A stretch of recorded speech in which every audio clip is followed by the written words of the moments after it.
Mukunda jewellers మొట్టమొదటి factory outlet ఇప్పుడు కూకట్పల్లి, కొత్తపేట్, సోమాజిగూడ మరియు ఖమ్మంలో.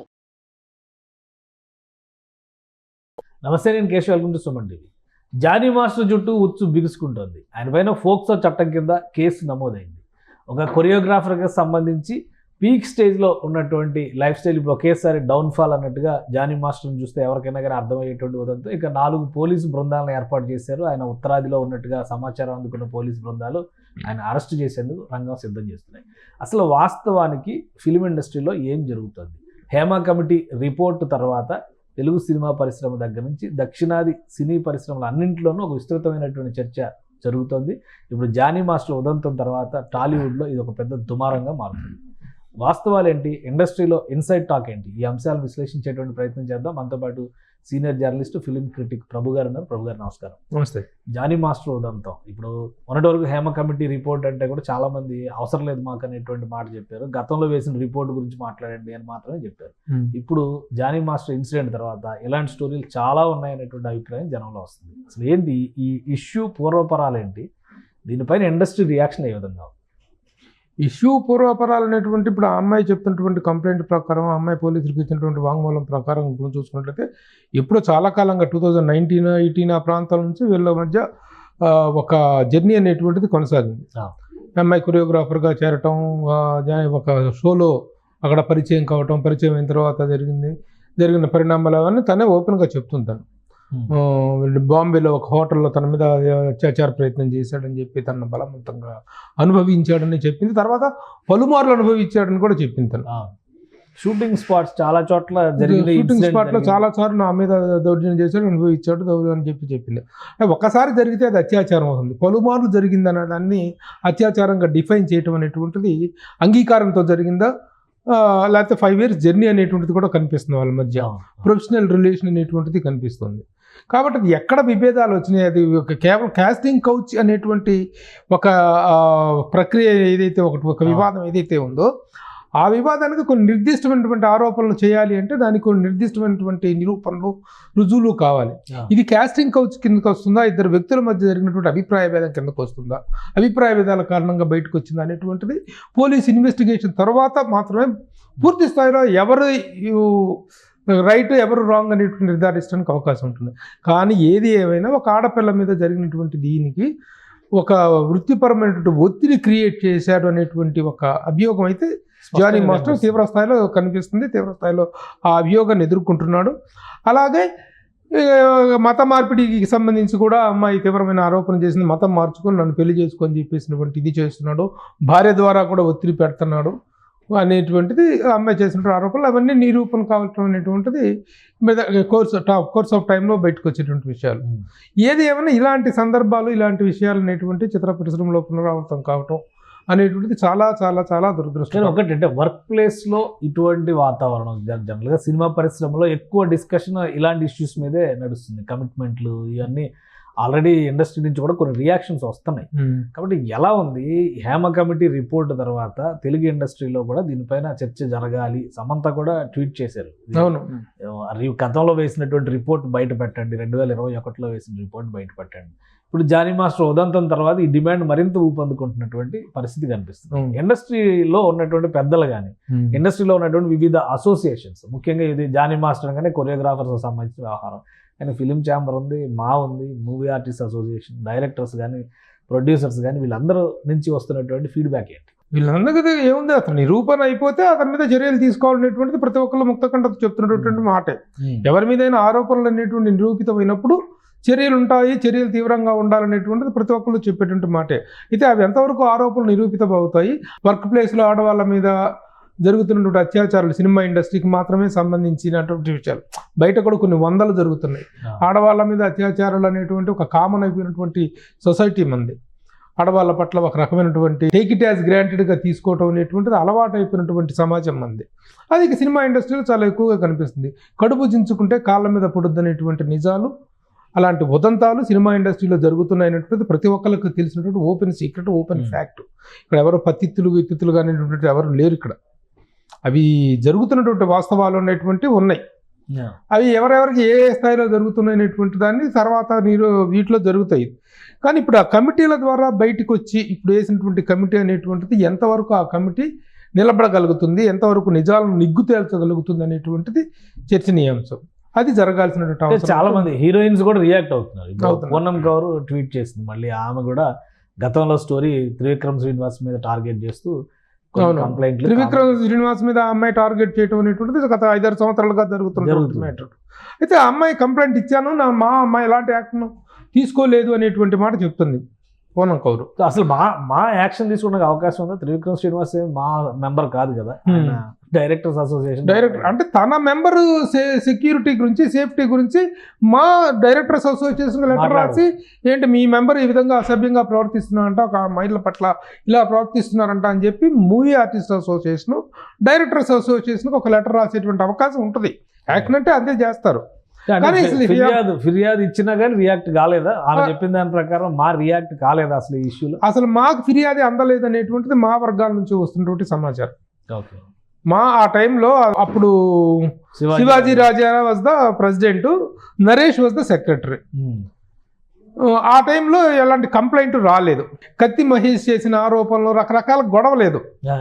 ఇక అవన్నీ తవ్వుకుంటే ఇప్పుడు మళ్ళీ చాలా మహేష్ మీడియా ముందర ఫస్ట్ రివీల్ చేశాడు అనేది, కత్తి మహేష్ ఏదో చేసినటువంటి ఆరోపణలు ఆడియో లీక్స్ వచ్చినాయి అనేటువంటి దాని మీద జరిగినటువంటి ఒక వాదోపవాదాలు చర్చల మీదట ఈ అమ్మాయి అక్కడికి వెళ్ళి మాలో ఓరల్గా ఏదో మాట్లాడిందని అన్నారు తప్ప ఒక return complaint is not lodged in movie artist association అనేటువంటిది మూవీ ఆర్టిస్ట్ ఇప్పటికీ చెప్తున్నారు. ఇస్తే చర్యలు తీసుకుంటాం అనేటువంటిది ఫిలిం ఛాంబర్ వాళ్ళు చెప్తున్నారు. ఫిర్యాదు ఏది అందలేదు, అందితే మాత్రం విల్ టేకప్ దట్ అని చెప్పి భరద్వాజ గారు చెప్పినటువంటి మాట విన్నాం మనం. సో అదొకటి రగులుతూ ఉంది. ఏది ఏమైనా very unfortunate things are happening అనేటువంటిది మాత్రం నిజం. ఫిలిం ఇండస్ట్రీలో ఇది ఏ స్థాయికి వెళ్ళి ఏ దారికి రకరకాల రాజకీయ రంగులు పురుముకుంటారు. చాలా మంది రియాక్ట్ అయ్యారు. ఝాన్సీ రియాక్ట్ అయ్యారు, తర్వాత టాప్సీ కామెంట్స్ చేసింది. వీటన్నిటికీ కలిపి ఒక కన్క్లూజన్ ఇవ్వాల్సినటువంటి బాధ్యత ఇండస్ట్రీలో పెద్దలుగా ఉన్న వాళ్ళకి కానీ లేదా అసోసియేషన్స్ లీడ్ చేస్తున్నటువంటి వాళ్ళకి కానీ ఎవరికి లేదంటారా? కంక్లూజన్ అనేటువంటిది ఎట్లా వస్తుంది? వీటికి conclusion will not be conclusion. ఇప్పుడు ఈ వాదం ఉంది, దీనికి ఎలా కంక్లూడ్ చేస్తా? పోలీసులో కంక్లూడ్ చేయాలి. వివరం ఎప్పుడైతే విషయం పోలీస్ స్టేషన్కి కోర్టులకి న్యాయ వ్యవస్థ దగ్గరికి వెళ్ళిపోయిందో అప్పుడు వాళ్ళు చేయాల్సింది తప్ప ఇండస్ట్రీ చేయగలిగేది ఏమి ఉండదు. ఇండస్ట్రీ ఇదిగో ఇది జరిగింది, మన కమిటీ అనేటువంటిది ఆ కమిటీలు కూడా వాస్తవంగా ఉన్నటువంటి పరిస్థితులను వివరిస్తారు. హేమా కమిటీ లాగా ఒక రిపోర్ట్ ఇస్తారేమో, ఆ రిపోర్ట్ ఇచ్చినప్పుడు తీసుకునేటువంటి చర్యలు కానీ ఏ స్థాయిలో ఉంటాయి అనేటువంటిది వ్యక్తుల మీద ఓపెన్గా ఇవ్వగలుగుతారా, ఇవ్వగలిగే స్థాయి ఇవ్వగలిగేటువంటి పరిస్థితులు ఉంటే ఆ కమిటీ రిపోర్ట్ ఇన్ని రోజులు ఆగదు.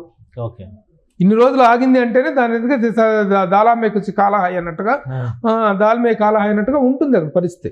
అది రావాలి. ఆ కమిటీ రిపోర్ట్ బయటకు వస్తే కొంత పరిస్థితులు మెరుగుపడే అవకాశం ఉంటుంది. హేమ కమిటీ రిలీజ్ అవ్వడానికి కూడా 4 ఏళ్ళు పట్టింది. వచ్చిన దాన్ని కూడా తొక్కి పెట్టారు కాబట్టి ఇక్కడ కూడా ఆ కమిటీ రిపోర్ట్ అనేటువంటిది ఏదో ఆ వేసినప్పుడు ఆ వేడిలో జరిగేటువంటి విషయాలు తప్ప ఒక శాశ్వత పరిష్కారం వైపు అడుగులు పడాల్సినటువంటి అవసరం అయితే ఉంది.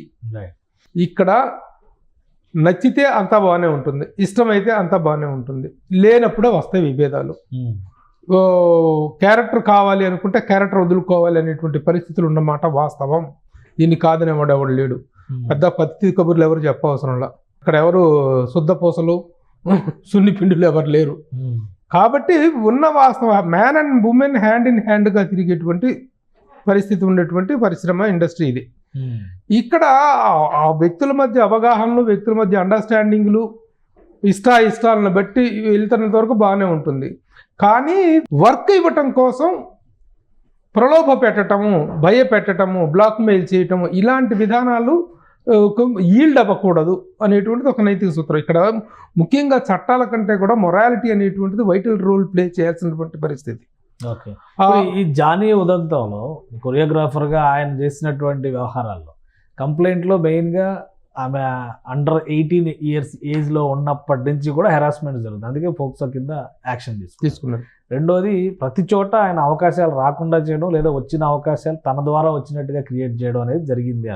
అంటే ఇక్కడ ఖచ్చితంగా చర్యలు తీసుకోవడానికి అవకాశం ఉంటుందా? డెఫినెట్గా ఉంటుంది. అండర్ 18 అనేటువంటిది పెద్ద మ్యాటర్, అది చాలా పెద్ద విషయం. అది ఇక నువ్వు క్యాస్టింగ్ నువ్వు బలవంత పెట్టావా లేదా అండర్ 18లో ఎప్పుడైతే ఒక అమ్మాయి మీద చేయటం జరిగిందో that itself is a very big thing. అతని మెడకి చుట్టుకున్నట్టే ఇది. దీనికి పోయి ఇక రకరకాలైనటువంటివి జరుగుతున్నాయి. ఎలాంటి పరిస్థితులకు రాజకీయ పార్టీలు కూడా అడ్వాంటేజ్లు తీసుకోవడానికి ఇప్పుడు అదే కదా, ఇప్పుడు లవ్ జిహాద్ కింద లవ్ జిహాద్ అని అంటున్నారు బీజేపీ వాళ్ళు, అడ్వాంటేజ్ తీసుకుంటున్నారు వైసీపీ వాళ్ళు. అబ్బాయి అతన్ని పార్టీ నుంచి బహిష్కరించింది జనసేన. ఇమీడియట్ గా మొదటి రోజే బహిష్కరించింది. దాంతో దాన్ని అడ్వాంటేజ్ తీసుకొని దాంట్లో నుంచి కూపీలు లాగడానికి ప్రయత్నాలు జరుగుతున్నాయి. పొలిటికల్ కంపల్షన్స్ కూడా ఉండే కంపల్షన్స్ గ్యారంటీగా ఉంటున్నాయి. కాబట్టి it is going to take very unhealthy and unfortunate shape అనేటువంటిది మాత్రం కళ్ళ ముందు కనిపిస్తుంది. ఇక ముందు ఇక ఎన్నెన్ని బయటకు వస్తాయో అనేటువంటిది కూడాను ఒక ఇండస్ట్రీ యొక్క నైతికత మీద ఒక బలమైనటువంటి దెబ్బ పడేది. గతంలో కనుక శ్రీరెడ్డి అనే అమ్మాయి కనుక గొడవ చేసినప్పుడు ఎలాంటి నైతిక సంక్షోభాన్ని అయితే చిత్ర పరిశ్రమ ఎదుర్కొందో అలాంటి సంక్షోభ పరిస్థితి అనేటువంటిది ఇప్పుడు కూడాను ఎదుర్కొనేటువంటి పరిస్థితి కనిపిస్తుంది. ఎంతవరకు పోతుందో, ఎలాంటి జానీ మాస్టర్ ఎక్కడ ఉండొచ్చు, ఈయన చాలా సినిమాలు చేస్తున్నాడు, ఆల్రెడీ కమిట్మెంట్ ఉన్నాయి కాబట్టి ప్రాజెక్టులు ఉన్నాయి కాబట్టి ఆయన అందుబాటులో లేకుండా ఉన్నారని ఆయనకు సంబంధించినటువంటి వ్యక్తులు చెప్తున్నారు. ఇప్పుడు పోలీసులు ఆల్రెడీ 4 బృందాలు ఏర్పడినాయి, ఉత్తరాదిలో ఉన్నారు, లడాక్ లో ఉన్నారు అనేటువంటి ఒక సమాచారం వస్తుంది అంటున్నారు. ఎక్కడ ఉండొచ్చు అనేది చెప్పలేమంటారా? అది మనం చెప్పలేం. అది అతను దీంట్లో ఉన్నాడో రావడానికి కూడా ఛాన్సెస్ లేవా ఈ ఇష్యూలో? సరెండర్ అవ్వడానికి కూడా ఛాన్సెస్ లేవు. చేసుకుంటారు, లీగల్ ఒపీనియన్ తీసుకొని దాని ప్రకారం చేసుకుంటారు. అతని మీద ఉన్నటువంటి తీవ్రమైన అభియోగం అత్యాచారం చేశాడు అనేటువంటిది చెప్తుంది. అత్యాచారం అనేటువంటిది పలు సందర్భాల్లో జరిగింది అన్నప్పుడు అది అత్యాచారం కాదు, అంగీకారం అవుతుంది అనేటువంటి వాదన కూడా ఇండస్ట్రీలో కూడా ఈ 2 వర్షన్స్ బాగా గట్టిగా వినిపిస్తున్నాయి. ఇటువంటి పరిస్థితుల్లో జానీ మాస్టర్ సపోర్ట్ గా ఉన్న వాళ్ళు కూడా చెప్తున్న మాట ఏంటంటే 5-6 ఏళ్ళు అత్యాచారం జరగడం అనేది కరెక్ట్ కాదు, ఇది ఉద్దేశపూరితంగా చేస్తున్న వ్యవహారం. కానీ బయటకు వచ్చి ఇంతవరకు ఆయన ఎందుకు వివరణ ఇవ్వలేకపోతున్నాడు? కనీసం తన వర్షన్ అన్న రిలీజ్ చేయాలి కదా. ఈ పాట చేయాలి, ఏది చేయకుండా గమ్మునుంటే దాని అర్థం ఏంటి? ఆ సైలెన్స్ అనేటువంటిది కూడా it is speaking volumes. Silence కూడా అంగీకారం అంటే అంగీకారం. ఇప్పుడు అయిష్టంగా అమ్మాయిని 5 సంవత్సరాలుగా ఇబ్బంది పెడుతున్నటువంటి మాట, వేరే వర్క్ రాకుండా చేస్తున్నటువంటి విషయాల్లో కూడాను ఇండస్ట్రీలో చాలా మంది యాక్సెప్ట్ చేస్తున్నమాట నిజమది. Directors association, dance directors association, dancers అసోసియేషన్లో కూడాను ఆ హెరాస్మెంట్ కనిపిస్తుంది ఆ అమ్మాయి మీద అనేటువంటిది వినిపిస్తుంది. ఇప్పుడు కొరియోగ్రాఫర్స్ అసోసియేషన్ ఇవన్నిటికీ ప్రెసిడెంట్ గా ఈయన కూడా ఉన్నాడు. ఈయన పైన చర్య తీసుకోనట్ట ఏంటి పరిస్థితి? అంటే తీసుకోవాల్సిన వ్యక్తే అధ్యక్ష స్థానంలో ఉన్నాడు కాబట్టి ఏదైనా ఒక మెంబర్ మీద అభియోగం వస్తే చర్య తీసుకోవాల్సిన వ్యక్తి అధ్యక్షుడు. ఆ అధ్యక్షుడే అభియోగంలో ఉన్నాడు కాబట్టి తర్వాత ఆ అసోసియేషన్ ఎలాంటి యాక్షన్ తీసుకుంటుంది, తర్వాత ఒక నెక్స్ట్ కమిటీ అనేటువంటి నెక్స్ట్ పర్సన్స్ ఎలాంటి చర్య తీసుకుంటారు. ఓవరాల్ గా ఈ ఇష్యూస్ అన్నింటినీ సమరైజ్ చేసినప్పుడు హేమ కమిటీ తరహాలో ఒకటి కమిటీని ఏర్పాటు చేయాల్సినటువంటి అవసరం తెలుగు ఇండస్ట్రీలో కూడా ఉంది. ఆల్రెడీ ఉంది కదా. ఇప్పుడు ఆ కమిటీ అఫీషియల్స్ గా వేసింది. అఫీషియల్ గా కమిటీ కాదు, అది ఒక అఫీషియల్ ఇదిలో జ్యుడిషియరీ కమిటీని వేయాల్సినటువంటి అవసరం అయితే ఉంది. ఆ అవసరం ప్రకారం వేసి నిజాలు నిగ్గు చేస్తే ఇక ముందైన పరిస్థితులు ఇది ఒక తెలుగు చిత్ర పరిశ్రమ అని కాదు, ఒక మలయాళ చిత్ర పరిశ్రమ కాదు, ఒక తమిళ కాదు, కన్నడ కాదు, అన్ని రంగాలలో అన్ని చోట్ల ఉంది సినిమా ఇండస్ట్రీకి సంబంధించిన. ఇక మీరు బయట కమిటీలు తెలుసుకుంటే చాలా కమిటీలు ఉన్నాయి. రాజకీయాల పరకే ఒక కాస్టింగ్ కౌచ్ చేయాలి, ఫస్ట్ అర్జెంట్గా వేయాల్సింది పొలిటికల్ కమిటీలు. పాలిటిక్స్లో కూడా ఒక కాస్టింగ్ కౌచ్ కమిటీ వేయాలి. అవకాశాలు ఎలా వస్తున్నాయి, అక్కడ రాజకీయంగా ఎలా ఇస్తున్నారు, ఏ బేస్ మీద వస్తున్నారు అనేటువంటిది కూడా ఒక చర్చనీయాంశమే. అలాగే వర్కింగ్ ప్లేసెస్లో ఎలాంటి దారుణాలు దుర్మార్గాలు జరుగుతున్నాయి, అలాగే బిజినెస్ ఫీల్డ్లో ఎలాంటి దుర్మార్గాలు జరుగుతున్నాయి ఆడవాళ్ళ మీద, వీటన్నిటి మీద కమిటీలే. ఒక చిత్ర పరిశ్రమే కాదు, ఇక్కడ చిత్ర పరిశ్రమ ఒక్కటే ఏదో చెడిపోయిందనో మిగతా వ్యవస్థలన్నీ చాలా పవిత్రమైన వ్యవస్థలు అనుకోవటానికి అస్సలు లేదు, ఛాన్స్ అవకాశమే లేదు. పోలీసు వ్యవస్థలు ఉన్నాయి, ఎంతమంది మహిళా పోలీసుల మీద పోలీసు అధికారులు దౌర్జన్యాలు చేసేసి మహిళల మీద ఇచ్చేస్తున్నారు. టీచర్స్ ఎంతమంది చేస్తున్నారు, ఉపాధ్యాయులు ఎంతమంది చేస్తున్నారు, డాక్టర్స్ ఎంతమంది చేస్తున్నారు, మన కలకత్తా ఉదంతమే. కాబట్టి ఒక్క సినిమా ఇండస్ట్రీయే అపవిత్రమైంది కాదు. ఈ ఆడవాళ్ళ మీద అత్యాచారాల విషయంలో దేశమంతా ఒకే తాటి మీద నడుస్తున్నటువంటి దౌర్భాగ్య పరిస్థితి మన దేశంలో ఉంది. రైట్. థ్యాంక్ యూ ప్రభు గారు, మీ విశ్లేషణ అందించినందుకు. ఇది సినిమా ఇండస్ట్రీకి సంబంధించి ఇప్పటి వరకు జరుగుతున్నటువంటి చర్చను బట్టి చూస్తే జానీ మాస్టర్ ఏ విధంగా లొంగిపోతారో అనేటువంటి అంశం ఒకటి ముఖ్యమైనది. మరోవైపు నుంచి పోలీసులు పోక్సో యాక్ట్ పెట్టినటువంటి నేపథ్యంలో ఆయన అరెస్ట్ చేయడం కూడా తథ్యం అనేటువంటి సంకేతాలు కనిపిస్తున్నాయి. ఇక ఇండస్ట్రీలో కమిటీల ఏర్పాటుకు సంబంధించి ఎవరికి వారు స్వీయ నియంత్రణ అనేది ముఖ్యం. మరీ ముఖ్యంగా ఇండస్ట్రీలో ఉన్నటువంటి వాతావరణ పరిస్థితుల్లో ఏది సత్యం ఏది అసత్యం అని చెప్పడానికి కూడా కొంత సమయం పట్టేటువంటి పరిస్థితి ఉంది కాబట్టి జానీ మాస్టర్ ఉదంతంలో ఖచ్చితంగా పరిశ్రమ వైపు నుంచి నేర నిరూపణ జరిగినప్పుడు నిర్దిష్ట చర్యలు ఉంటాయని ప్రభు గారు విశ్లేషిస్తున్నారు. ఇది స్పెషల్ డిస్కషన్. Keep watching.